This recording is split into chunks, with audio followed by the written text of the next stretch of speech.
Hey, hi everyone. This is Ranmay here, your host for tonight on your show E-Coffee with Experts. Today we have Elisa Rose Lupton from Full Sail Media. Welcome, Elisa, on the show. Thanks for having me. Great.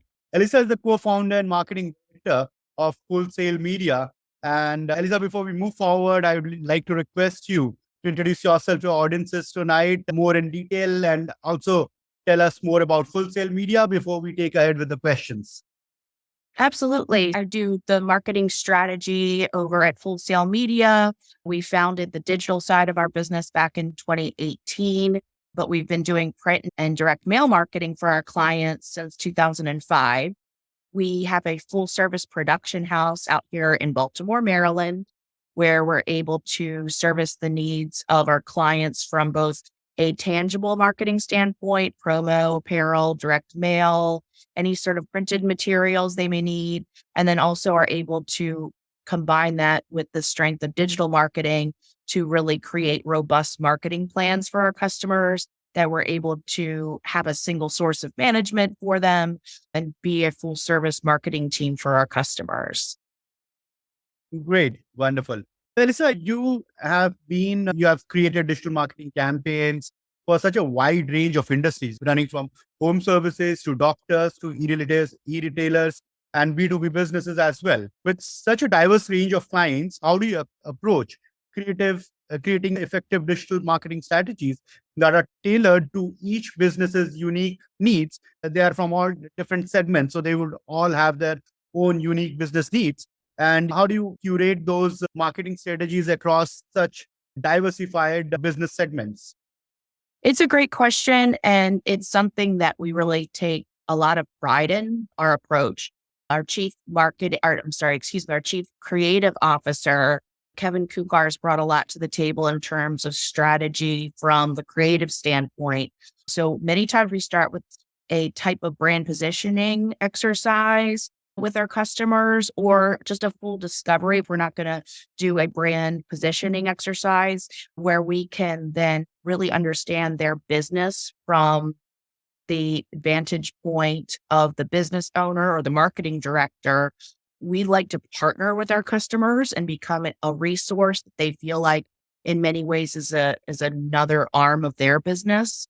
And because we take this approach, it's not a one size fits all. In fact, it many times is cumbersome in the beginning because we want to work within their platforms. We want to make sure we're working within their framework and within their staff even to bring real results to them that are transparent and that we are able to create actionable solutions around business problems that they're having, help them grow in a real way.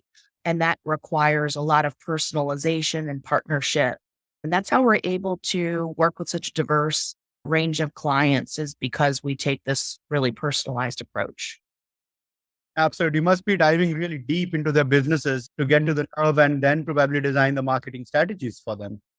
Absolutely. So we're HubSpot partners. So if there's ever a customer that doesn't have a CRM or doesn't have, which they do, we have clients all the time that are like still not quite sure what CRM to use, or they're doing email marketing through MailChimp and they're doing their day-to-day operations through another system.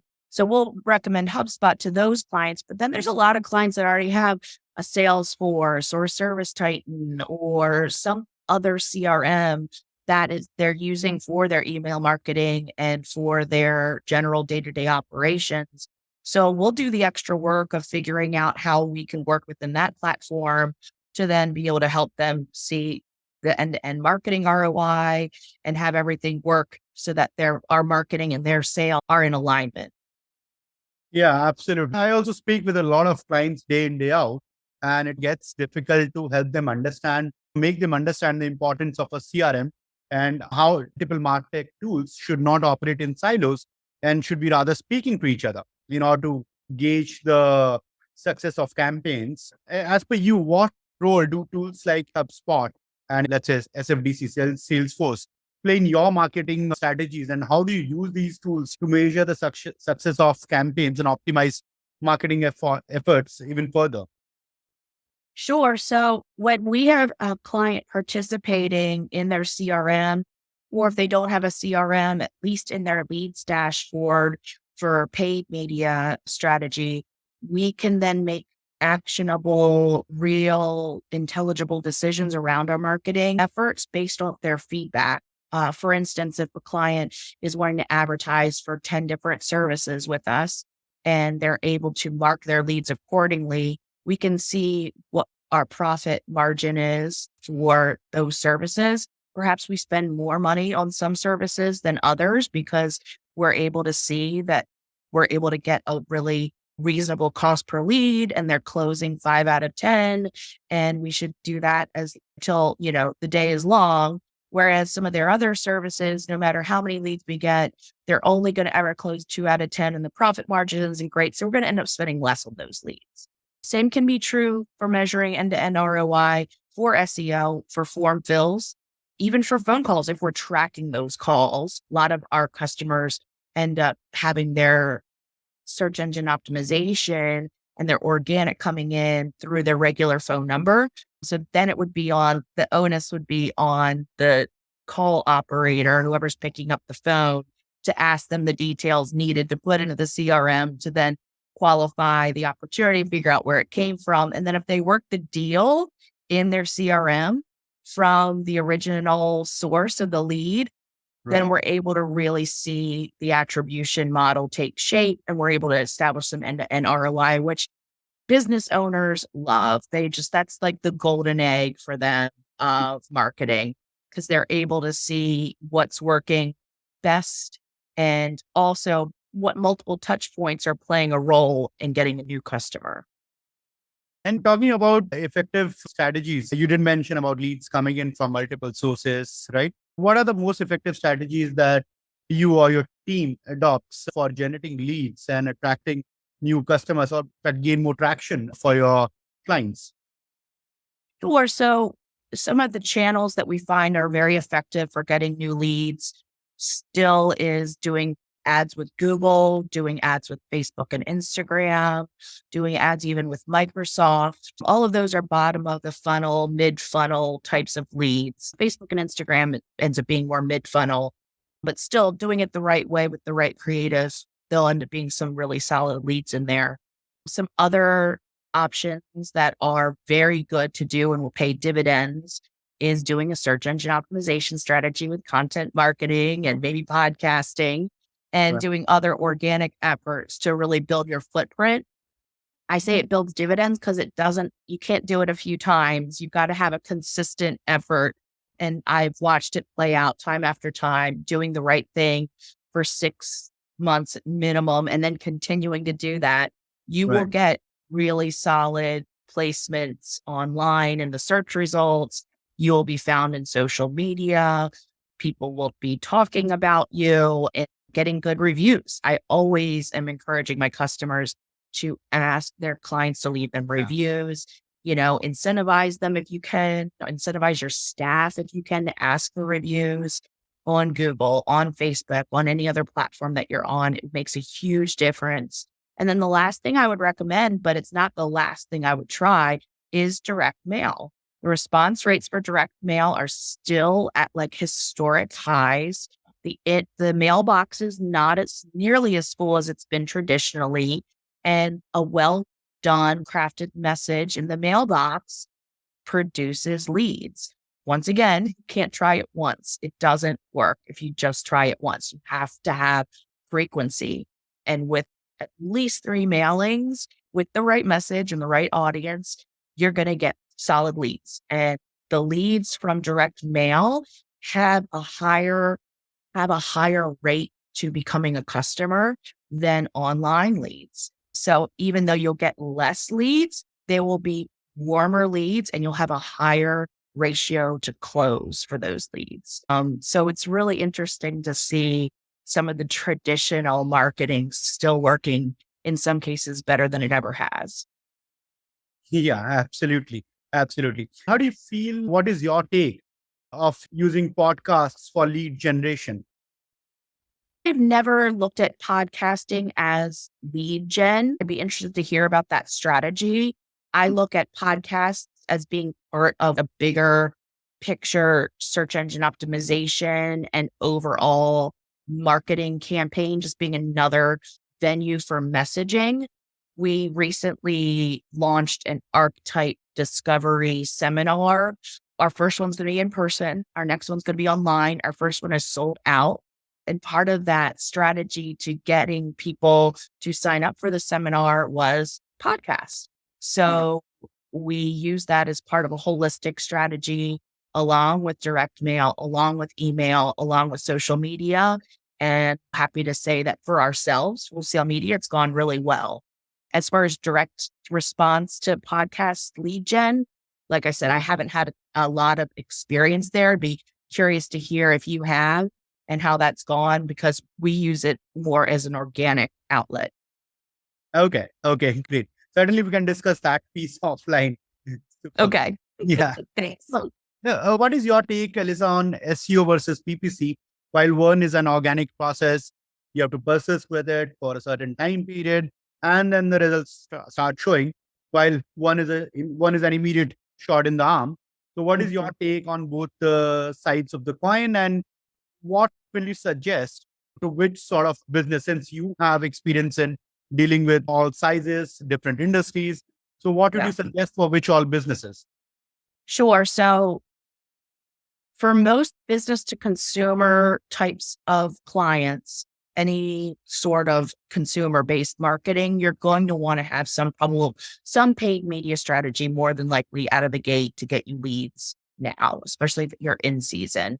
I say in season, like for instance, I have some tree customers that do tree work around the home, and they either really cut back their paid media strategy through the winter months or cut it off for a few months just because it's not a lot of work out there. So you're going to be paying a lot more money per lead, and the juice just isn't worth the squeeze. So we'll rely more on their organic presence and their current customer list for that time of year. But if we're in season, you're really going to want to have some sort of paid marketing strategy. I have seen situations where we're able to build out their search engine optimization so much so for certain services that we can rely solely on their SEO to get them the leads they need. But if they're wanting to grow and continue to flourish, generally we're always going to want to have some sort of bottom of the funnel lead gen campaign. And it's all just depends on the customer's growth goals and how aggressive they want to be, what budget we would recommend, whether we want to just be on Google or if we also want to be doing ads on Facebook and Instagram. But very rarely do we not recommend at least some sort of bottom of the funnel paid traffic, just because we know we're going to be there. For home services, we also finding a lot of success helping our customers interact with Google guaranteed leads at the top position where you have the star rating next to your ad, and Google guarantees your product or service up to $2,000. I think some sort of insurance policy. It's not really insurance, but it's a guarantee from them because they vetted your company and you have really good reviews and they feel good about backing your company in that space. And that for the categories that Google's outlined, which it's a lot of home services.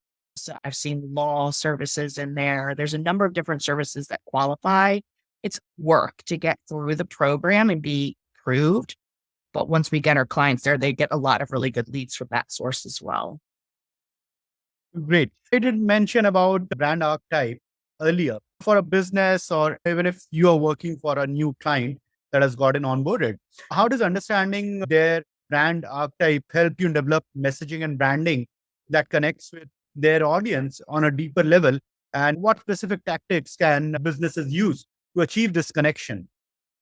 Sure. So it's all about trying to discover what's unique about your brand and who you are to your customers and what type of role will you serve to your customers. Whoa, Kevin, our chief creative officer, is going to kill me, but I can't remember if it's 12 or 16 different archetypes that we walk customers through. But there is several different types of ways that you might be that archetype to your customer, and then what you do for them, and then who you are to them. And it's like a wheel of different archetypes that we walk everyone through, and we figure out what makes the most sense. You can have a primary archetype and a secondary archetype. We tend to be at wholesale media explorers for our customers where we help them find who they are and Right. help navigate who they are. But then other clients of ours, we walked someone recently through where we saw that they were in the caregiver archetype, where they really help service a need that the customer has and help walk them through their options to solve like a problem that they have. And so what this does when we're able to help our customers identify what their archetype is, it then will paint the picture of what their creative and their messaging should look like so that they're attracting their potential customers using messaging that resonates with actually what their brand is and what their brand does for their customers. Absolutely. While getting a new client on board, or probably, while in that pitching stage, we all ask a lot of questions to these founders, CEOs about their vision, their mission, and all of that, and Exactly. and then how do they want their organization to be presented, right? During that time, correct me if I'm wrong over here, okay? I see that a lot of questions that we marketeers ask, they might not have even thought of it while founding that organization or creating that product or service. And when we ask these questions, these pinpointed questions, they go back to their table and think through that. Okay, we haven't thought about it in terms of vision, in terms of mission. They go back, think through at times also involve us and to get into that mode in terms of understanding what actually do they want to achieve over a course of time, over a period of 5, 10 years. So does that happen with you when you ask these questions? They might not have even thought of it. And while they must be doing really great in the business, in the really selling the products many folds, but they might not have even thought of those questions that we ask to them. At sometimes it does happen. Absolutely. There's plenty of times where either they haven't thought about it or they haven't thought about it recently. They don't know. They did it once, like forever ago, and they're looking through their old files. And then by the time they find it, like half of it feels right now. And the other half doesn't really play into their business as it doesn't resonate for them anymore. So revamping the mission, vision, values is certainly something we look to do. But that's something that we ask for all the time. Hey, do you have a style guide?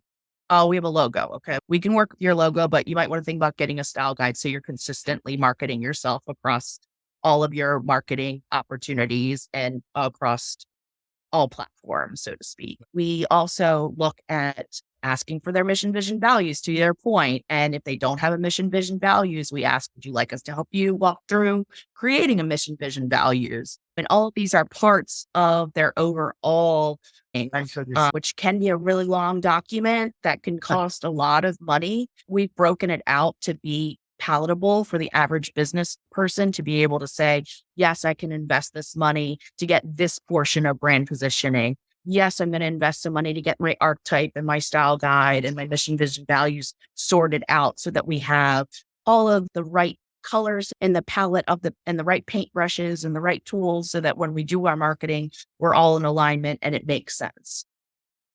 Absolutely. Talking about brand positioning, content plays a really important role in terms of how you present a brand online.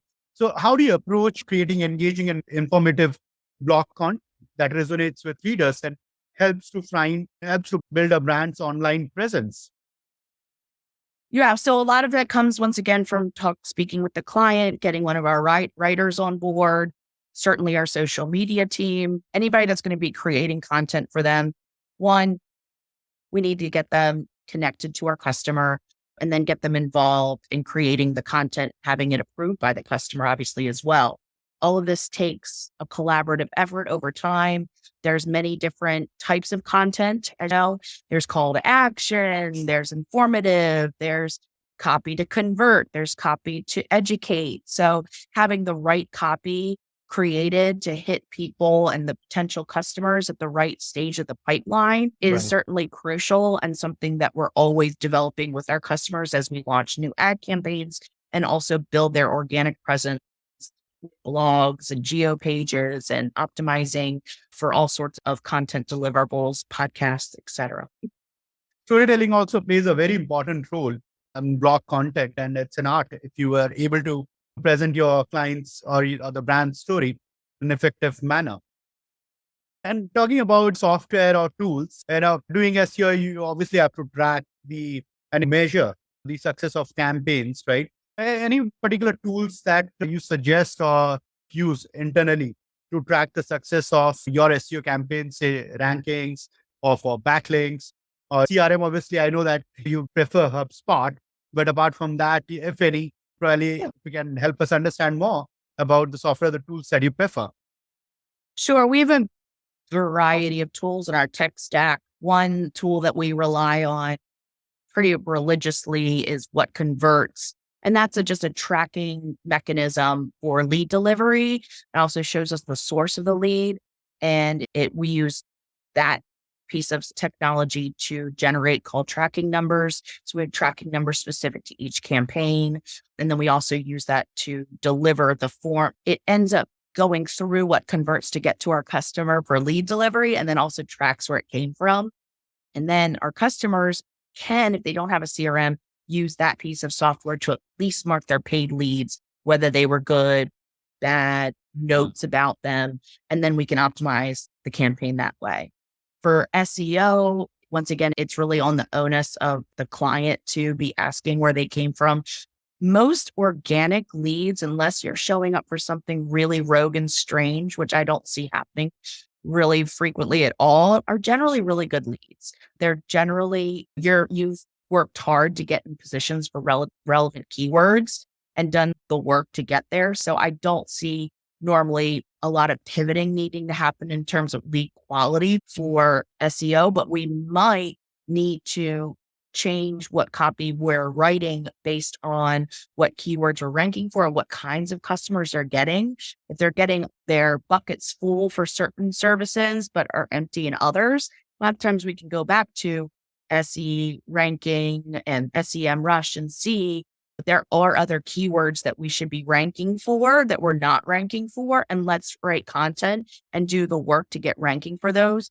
And with some effort, we'll watch the keywords rank in the tool or watch the keywords rise in the tool and start to get first page ranking for some of those keywords.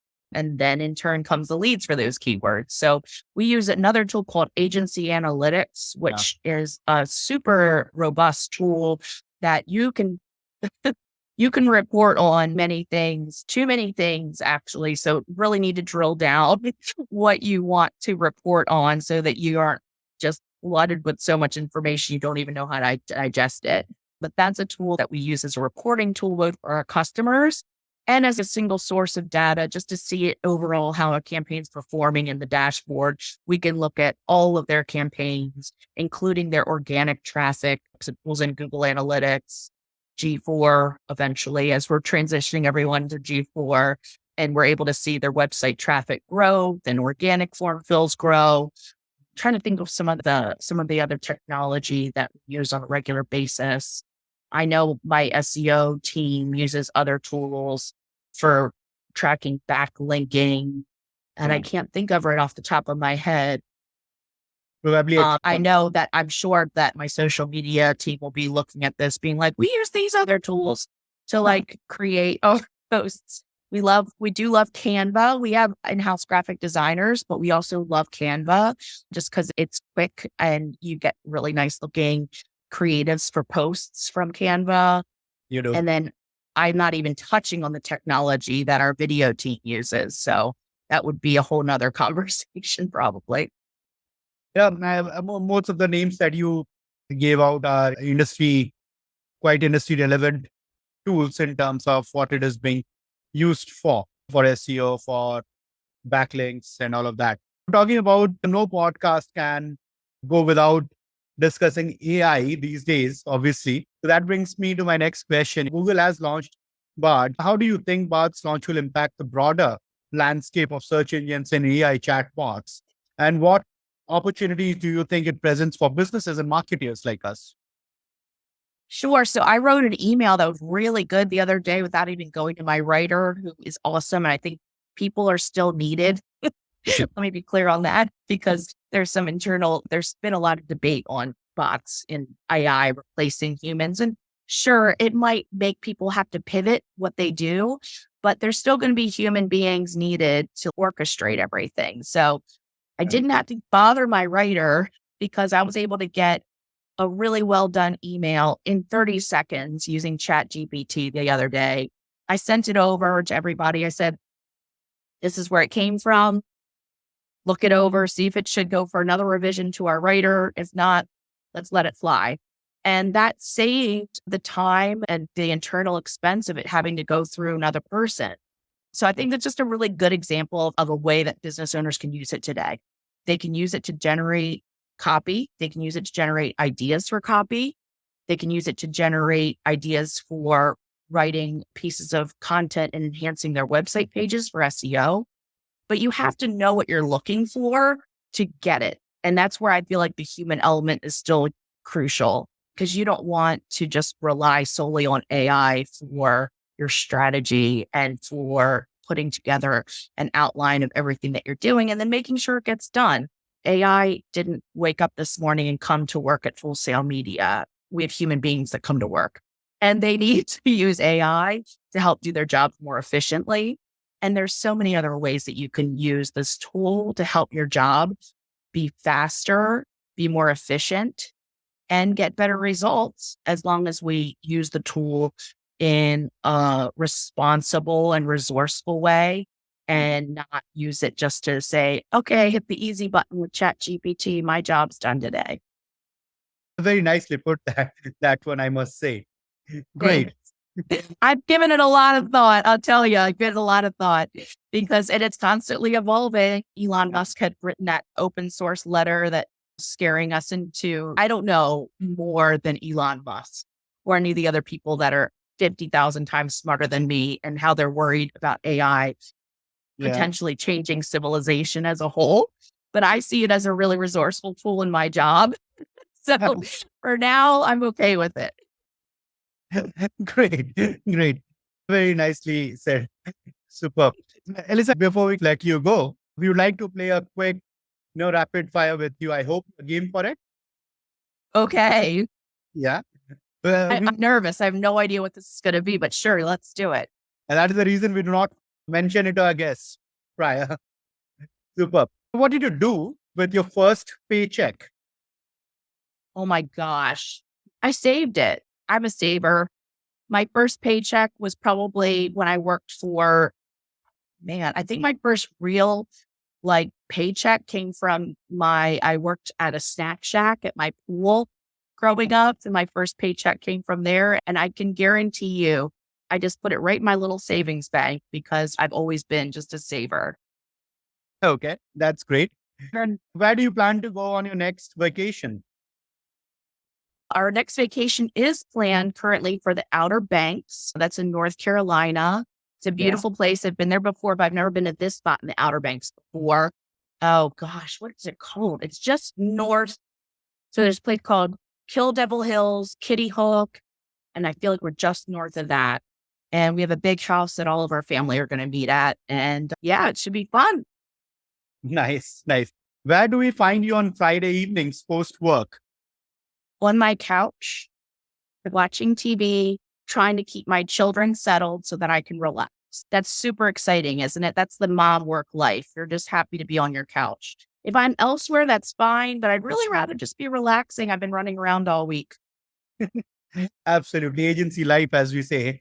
It's nonstop. Yeah. So I was working at my son's baseball practice yesterday. So yeah. Great. That was superb. I'm sure our audiences would have benefited a lot out of what we could discuss on today's episode. And we'd love to get hold of you for another more detailed episode sometime down the line, depending on I love that. Yeah. So thank you. Thank you so much for taking out time for this podcast. And it was lovely speaking with you. Oh, you as well. It was my pleasure. Thanks so much for the great questions. Thank you, Elisa. Have a great day. Cheers. You too. Thank you. Bye.